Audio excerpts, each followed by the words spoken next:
বাবা, তোমার রেজাল্ট তো মাশাল্লাহ খুব ভালো। তোমার সম্পর্কে এখন কিছু বলো তো। স্যার, আমার নাম আব্দুল্লাহ, গ্রাম ইসামতিনগর, উপজেলা গাবতলী, জেলা বগুড়া। আমার বাবা একজন দরিদ্র কৃষক।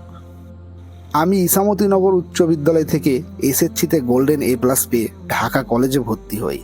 তারপর ইন্টারমিডিয়েটেও গোল্ডেন A+ পেয়ে ঢাকা বিশ্ববিদ্যালয়ে পড়ালেখা করি। বিবিএতে আমি প্রথম ক্লাসে প্রথম হয়েছি। এখন MBA-তে ভর্তি হয়েছি। পাশাপাশি স্যার চাকরির জন্য চেষ্টা করছি। তার মানে ঢাকাতে তো তুমি অনেক দিন থেকেই আসো। দরিদ্র কৃষকের সন্তান তুমি। কোনোদিন টিউশনি করেছিলে? নিজের খরচ কিভাবে চালিয়েছিলে বাবা? না স্যার, আমার বাবার করা নির্দেশ ছিল টিউশনি করে সময় নষ্ট করা যাবে না। বাবা প্রতি মাসেই নিয়মিত টাকা পাঠাতেন। বাবা সবসময় একটা কথাই বলতেন, সবচেয়ে বড় বিনিয়োগ হলো শিক্ষা। শিক্ষাতে টাকা খাটালে কোনোদিন লোকসান হয় না। বাহ, তোমার বাবা তো খুব জ্ঞানী মানুষ। আচ্ছা, তোমার বাবা কোন পর্যন্ত লেখাপড়া করেছিলেন? আর গ্রামে ওনার কি পরিমাণ জমি আছে? স্যার, আমার বাবা নিরক্ষর, লেখাপড়া জানে না, নিজের নামটাও লিখতে পারে না। আর গ্রামে আমাদের কোনো জায়গা জমি নেই। বাবা অন্যের জমিতে বর্গা চাষি হিসেবে কাজ করে। ভিটা বাড়িটাও আমার লেখাপড়ার জন্য বন্ধক রেখেছেন। বলো কি? তাহলে তো তোমার বাবাকে অনেক কষ্ট করতে হয়েছে তোমাকে এত দূর নিয়ে আসার জন্য। আচ্ছা, তুমি কোনোদিন বাবার সাথে কৃষিকাজে সহায়তা করেছিলে? চেষ্টা করেছিলাম স্যার, কিন্তু বাবা কখনো করতে দেয়নি। আমি যেন লেখাপড়ার বাইরে কোনো দিকে নজর না দিই সেজন্য। বাবা বলতেন, আমার বাবা ছিল না, তাই লেখাপড়া করতে পারি নাই, কিন্তু তোর বাবা বেঁচে আছে। আমি তোকে কখনো কষ্ট করতে দেব না বাবা, তুই লেখাপড়া কর। তুমি আসলে অনেক ভাগ্যবান বাবা, আসলে অনেক ভাগ্যবান। এরকম ভাগ্য সবার হয় না। আচ্ছা, যাই হোক, আজকে বৃহস্পতিবার, তুমি আজকেই তোমার গ্রামের বাড়ি যাবে। মোবাইল দিয়ে তোমার বাবার হাত আর পায়ের ছবি তুলবে। উনি প্রতিদিন কয় ঘন্টা কাজ করেন, সপ্তাহে কতদিন ছুটি কাটান, প্রতি মাসে আয় কত করে, প্রতি মাসে ব্যয় কত হয়, উনি কত বছর যাবৎ কৃষি কাজ করেন, সকল তথ্য নিয়ে রবিবার এই সময় আমার সাথে আবার সাক্ষাৎ করবে। আর হ্যাঁ, আমার পক্ষ থেকে ওনাকে সালাম জানাতে ভুলবে না। এখন তুমি আসতে পারো বাবা। আচ্ছা স্যার, ঠিক আছে। আসসালামু আলাইকুম রহমতুল্লাহ। ওয়ালাইকুম আসসালাম।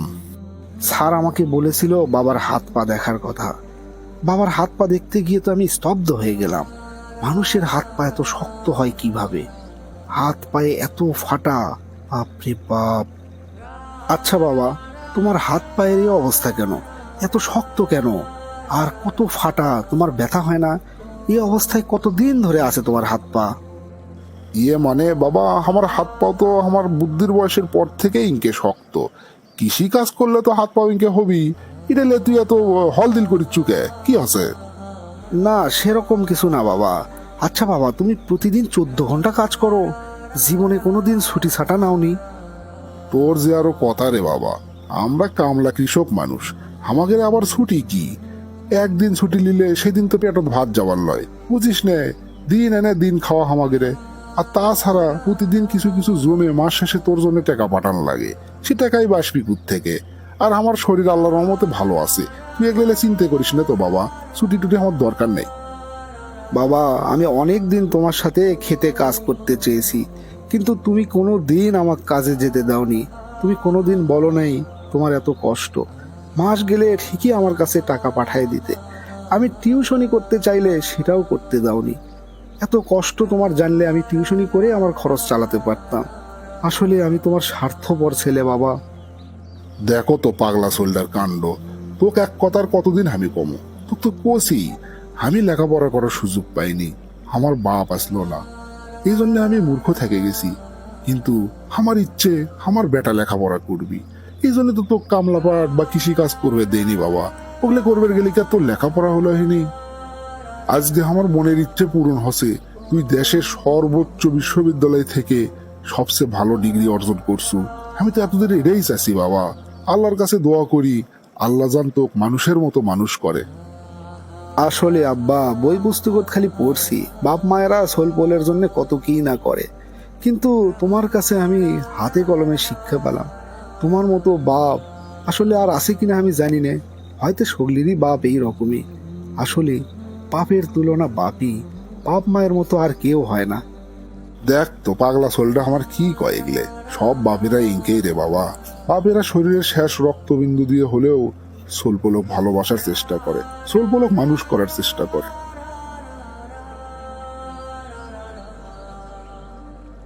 স্যার, আমি আমার বাবার অযোগ্য সন্তান। কোনোদিন বাবার সাথে বসে দুটো কথা বলতে পারিনি। জানতাম না আমার বাবা এত মহৎ। আমি কখনো চিন্তাও করি নাই আমার বাবা আমার জন্য এত কষ্ট করে। না বাবা, তুমি মোটেও অযোগ্য সন্তান নয়। আমি সেই দিনই তোমার জন্য অ্যাপয়েন্টমেন্ট লেটার রেডি করে রাখছিলাম। তুমি যেন তোমার বাবা মাকে কখনো ভুলে না যাও, তার জন্যই তোমার এই পরীক্ষা করেছিলাম। 3 মাসের মধ্যে তুমি তোমার বাবা মাকে তোমার কাছে শহরে নিয়ে আসবে, আর আমার কাছে প্রতিজ্ঞা করবে প্রতিদিন 10 মিনিট হলেও বাবা মায়ের পাশে বসে কুশল বিনিময় করবে, কোনোদিন তাদের সাথে উঁচু কণ্ঠে কথা বলবে না। আমিও তোমার মতো দরিদ্র বাবার সন্তান ছিলাম, কিন্তু তুমি খুব ভাগ্যবান। তোমার বাবা তোমার সফলতা দেখে যেতে পারবেন ইনশাআল্লাহ, কিন্তু আমার বাবা আমার সফলতা দেখে যেতে পারেননি। ছোটবেলায় মাকে হারিয়েছিলাম। বিশ্ববিদ্যালয়ের পড়া শেষ করতে না করতেই আমার বাবা ও মায়ের কাছে চলে গেছেন। স্যার, আমি প্রতিজ্ঞা করলাম আপনি যা যা বলেছেন তা আমি অক্ষরে অক্ষরে মেনে চলব। আমার মা বাবা নাই, এখন হাজার চেষ্টা করেও ওনাদের সাথে কুশল বিনিময় করতে পারবো না। যখন সময় ছিল তখনও করতে পারি নাই। একটা কথা সব সময় মনে রাখবা বাবা, বাবা মা অন্যায় করলে সন্তান সেই বাবা মাকে ক্ষমা করে না, আর সন্তান অন্যায় করলে সেই বাবা মা মনেই রাখে না। নতুন চাকরির জন্য তোমাকে অভিনন্দন। দোয়া করি তুমি তোমার বাবা মাকে নিয়ে চিরদিন সুখে শান্তিতে বসবাস করো। স্যার, আমি আপনার কাছে চিরকৃতজ্ঞ। আপনার কাছে একটা অনুরোধ স্যার, আপনিও আমার বাবার মতো। আমি যদি কখনো কোনো ভুল ত্রুটি করি, আপনি আমাকে নিজের সন্তান মনে করে শাসন করবেন স্যার, যাতে আমি কখনো বিপথে না যাই স্যার। ঠিক আছে বাবা, ঠিক আছে। সুপ্রিয় দর্শক মণ্ডলী, আসসালামু আলাইকুম রহমতুল্লাহ। আজকে আপনাদেরকে একটা মসজিদ সম্পর্কে কয়েকটি কথা বলবো। মসজিদুল আকসা, এটি ইসলামের 3য় পবিত্রতম মসজিদ। মসজিদুল আকসা মুসলমানদের প্রথম কিবলা। মুসলমানরা যখন প্রথম নামাজ পড়া শুরু করেছিল তখন মসজিদুল আকসার দিকে মুখ করে নামাজ পড়তেন।